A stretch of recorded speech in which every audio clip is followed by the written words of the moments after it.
ये बताइएगा वजह क्या है, क्यों पाकिस्तान में एंटीबायोटिक ने काम करना छोड़ दिया है, या फिर मेडिसिन सही नहीं है, या फिर हम इतने यूज टू हो चुके हैं कि हमारी जो बॉडी है वो एक्सेप्ट करना ही इनको छोड़ चुकी है। जी बहुत शुक्रिया इनवाइट करने का प्रोग्राम में। आपकी सारी बातें सही हैं। ये कुछ फैक्टर ज़रूर हैं कि हमारे पास जो दवाइयाँ हैं उनका क्या मेयार इस लेवल का है कि उसके अंदर जितनी जो एक्टिव दवाई की मकदार है होनी चाहिए वो है। दूसरा, जो मरीज़ है क्या उसको प्रॉपर डोज में ले रहा है। तीसरे, क्या वो पूरी ड्यूरेशन के लिए इस्तेमाल कर रहा है। और ये दवाई की मैन्युफैक्चर और दवाई का इस्तेमाल एक बड़ा फैक्टर है पाकिस्तान में एंटीबायोटिक्स के नाकाम होने का। लेकिन उसके साथ और भी बहुत सारी वजूहात हैं, और उसके अंदर आपके अंदर पानी का गंदा होना, सैनिटेशन ना होना और बीमारियों की ज़्यादा पेशेंट्स का ज़्यादा तादाद में होना, ये भी एक फैक्टर है। तीसरा एक इसके अंदर इम्पॉर्टेंट फैक्टर होता है कि ये जो बैक्टीरियाज होते हैं ये बाज़ दफ़ा किसी दूसरे बैक्टीरिया या दूसरी स्पीशीज़ के बैक्टीरिया से वो जीन ले लेते हैं जिसके अंदर एंटीबायोटिक रेजिस्टेंस होती है। क्या ऐसा तो नहीं है कि पता नहीं क्या कुछ हम पाकिस्तान में खाते हैं, क्या गंदवला खा खा के हमारा इम्यून सिस्टम इतना पावरफुल हो गया है कि कोई भी चीज़ हमें इफेक्ट ही नहीं करती है?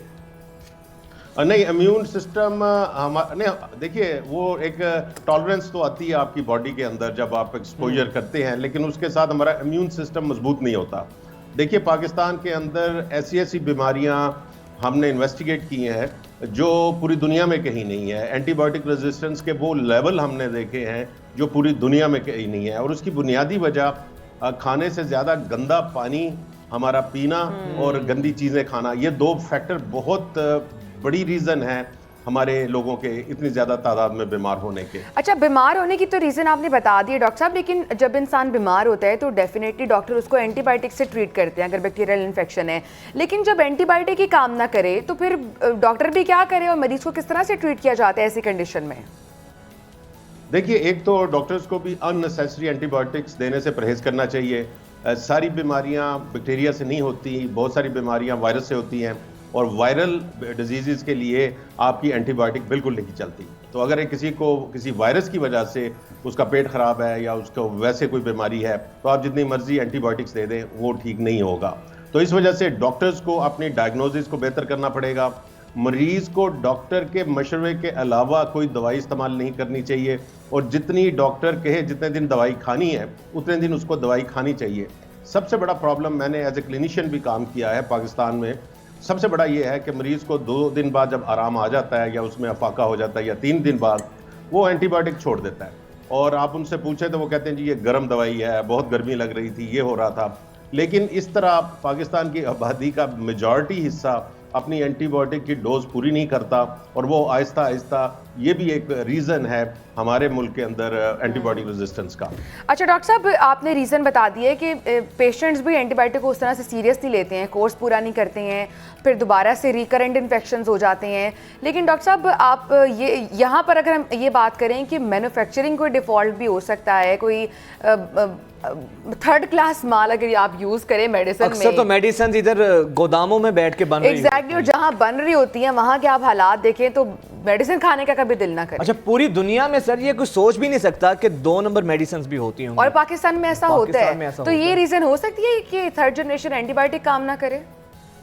बिल्कुल जी, ये तो एक बड़ी मैंने इस वजह से इसका जिक्र पहले दूसरे नंबर पर कर दिया था इस रीज़न का। अगर आपका मैन्युफैक्चरिंग कंट्रोल अच्छा नहीं है, अगर जो आपका महकमे हैं जिनका काम ही ये है कि वो इंश्योर करें कि पूरा मौजूद है सर, बिल्कुल ड्रैप है, बाकी और सूबाई लेवल पे भी ये काम होता है। और सबसे बड़ी बात है कि जो मालिक है या ओनर है उस फार्मास्यूटिकल कंपनी का, उसको भी ये ख्याल करना चाहिए कि ये मैं लोगों की जान बचाने वाली अद्वियात बना रहा हूँ। लेकिन उसके साथ एक तो मैन्युफैक्चरिंग के ऊपर गलत मेडिसिन या लेस देन स्टैंडर्ड मेडिसिन बनती है, और दूसरा जो सबसे बड़ा हमने ये प्रॉब्लम देखा था कि बिल्कुल जाली अद्वियात भी आपको मेडिकल स्टोरों पे मिल जाती हैं। ये सबसे बड़ा खतरा है।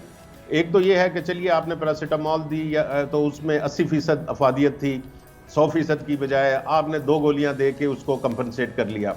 लेकिन जब आपको पता ही नहीं है कि ये जो पैरासीटामोल की गोली आप दे रहे हैं इसके अंदर पैरासीटामोल है भी है या नहीं है, तो ये सबसे बड़ा प्रॉब्लम है और ये एक बहुत बड़ा इशू है पाकिस्तान के अंदर जाली अच्छा अद्वियात डॉक्टर का। साहब, जब हमने देखा कोविड था, Covid itself is a virus, Exactly. लेकिन उसको ट्रीट करने के लिए कैरीसेफ दी जाती थी, 1000 मिलीग्राम की एंटीबायोटिक दी जाती थी।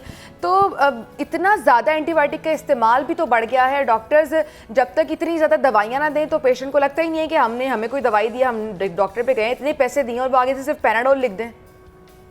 हाँ जी, ये लेकिन इसमें मेरा ख्याल है, और देखिए एंटीबायोटिक का गैर ज़रूरी इस्तेमाल कोविड से पहले भी बहुत ज़्यादा था। ये कोविड ने उसमें कोई एड ऑन नहीं किया, ये हमारा एक ट्रेंड चल रहा है पिछले 30 साल से, ये ना सिर्फ पाकिस्तान में बल्कि बाकी ममालिक के अंदर भी, तो वो उसका नहीं। लेकिन ये है कि डॉक्टर्स को अपने मरीजों को थोड़ा सा एजुकेट करना चाहिए, और ये नहीं कि सिर्फ गोलियां मरीज मांगते हैं, मरीज ये भी चाहते हैं उनको इंजेक्शन लगे, उनको बुखार है। मैंने जितने साल प्रैक्टिस की है, मैंने गैर ज़रूरी इंजेक्शन शायद ही कभी लगाया हो, और मेरा शायद पूरे दिन में एक भी इंजेक्शन मैं दफ़ा नहीं लगाता था। तो मेरे पास भी मरीज आते थे। तो आपके डॉक्टर का ये हौसला उसे रख के अपने मरीजों को जो एजुकेट करना चाहिए कि ज़्यादा दवाइयों से आप ठीक नहीं होते, जो आपको बिल्कुल सही कहा है। अच्छा डॉक्टर साहब, ये बताइएगा, बताइएगा, आजकल हम देखते हैं कि सर यंगस्टर्स हों, बच्चे हों या बुजुर्ग हों, मेडिसिन्स का यूज़ बहुत ज़्यादा बढ़ गया है। हल्की सी भी पेन होती है तो फ़ौरन से पहले खुद से ही, एक ये भी अलमिया है ना, बगैर डॉक्टर के हर बंदा ही, जिस तरह आपने कहा कि हर बंदा ही नीम हकीम बना हुआ है, अपने घर में एक छोटी सी उन्होंने ना एक क्लिनिक सा बनाया होता है। तो ये कितना नुकसानदेह है कि बगैर डॉक्टर की डिस्क्रिप्शन के आप मेडिसिन लेते हैं और फिर छोटी सी भी कोई मसला हुआ है तो फ़ौरन से पहले आप खुद से मेडिसिन लेने लग जाते हैं। जी ये इंतहाई गलत है और इससे बचना चाहिए। उसकी वजह यह है कि बाज़ दफ़ा आपको सर दर्द हो रही है और आप कहते हैं मैं ये कहता होता हूँ कि अगर आपको थोड़ी देर के लिए कोई तकलीफ हो, जिस तरह सर दर्द है, आपने एक गोली कोई खा ली पैराडोल वगैरह की और उसके बाद आप ठीक हो गए, दैट्स ओके। इसे हम over the counter drugs usage कहते हैं, जो जस्टिफाइबल है। लेकिन अगर आप दवाई भी खा रहे हैं, आप पैरासीटामोल खाते जा रहे हैं, 1 दिन हो गया, 2 दिन हो गया, आपका सर दर्द नहीं जा रहा, तो बेहतर ये है कि आप फौरी तौर पे डॉक्टर के पास आएं, क्योंकि सर्दी की बहुत सारी वजूहात होती हैं।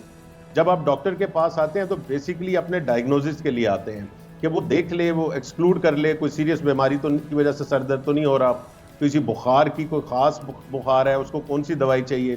तो बेसिकली ट्रीटमेंट से ज़्यादा डॉक्टर के पास डायग्नोसिस क्रिटिकल होता है। लेकिन डॉक्टर साहब, हमारे पास ही ऐसे डॉक्टर्स हैं कि आप जो बता रहे हैं कि सर दर्द के लिए अगर हम डॉक्टर के पास चले जाएं या कोई भी जिसके सर में दर्द हो रहा है तो आगे से डॉक्टर साहब ही तो इतना लंबा प्रिस्क्रिप्शन बना के देते हैं जिसमें एंटीबायोटिक की भरमार होती है, तो फिर इस तरह की जो 3rd जनरेशन एंटीबायोटिक हैं वो काम करना छोड़ देती हैं। तो सर कहाँ पे पेशेंट को सही होने की ज़रूरत है, डॉक्टर्स को थोड़ा सा एजुकेट करने की भी जरूरत है, किस लेवल पर आकर हमें ऐसा इकदाम उठाना होगा कि अगर 3rd जनरेशन एंटीबायोटिक काम नहीं कर रही है तो फिर उसका हल क्या है, उसका सब्स्टिट्यूट क्या हो सकता है फिर?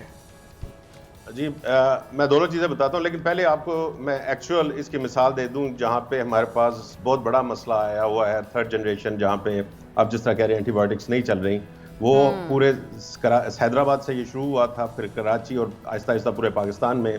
ये टाइफाइड की एक ऐसी किस्म है जिसे हम एक्सट्रीमली ड्रग रेजिस्टेंट टाइफाइड कहते हैं, और ये तकरीबन सारी एंटीबायोटिक्स इस पे फेल हैं।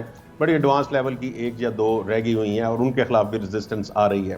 तो आज से तकरीबन 100 साल पहले टाइफाइड इस तरह था कि उस पर दवाइयाँ नहीं चलती थी। तो हम अनफॉर्चुनेटली, और पाकिस्तान में ये आई है इतनी बड़ी आउटब्रेक और कहीं नहीं आई, और तो इस वजह से जो पाकिस्तान में लोगों को एंटीबायोटिक्स रेजिस्टेंस का ख़तरा है वो रियल है, वो कोई थ्योरेटिकल बात नहीं है। और 2018 में मैंने हिसाब लगाया था, उस वक्त तक तकरीबन 40,000 केसेस आ चुके थे कराची और हैदराबाद के अंदर, 2 बड़े शहरों के अंदर आपके ये इस यूनिक बीमारी के। तो ये ख़तरा बड़ा है। डॉक्टर्स के साथ अब डॉक्टर्स अपनी तरफ से ये समझते हैं कि अगर वो ज्यादा दवाइयां नहीं लिखेंगी तो मरीज पे शायद उसका नफ्सियाती असर नहीं पड़ेगा। अच्छा डॉक्टर साहब, अभी जो आपने बात की यूनिक टाइफाइड की, जो एक टाइप है जिस पर कोई एंटीबायोटिक काम नहीं करती, तो फिर ऐसे सिचुएशन में पेशेंट को किस तरह से ट्रीट किया जाता है?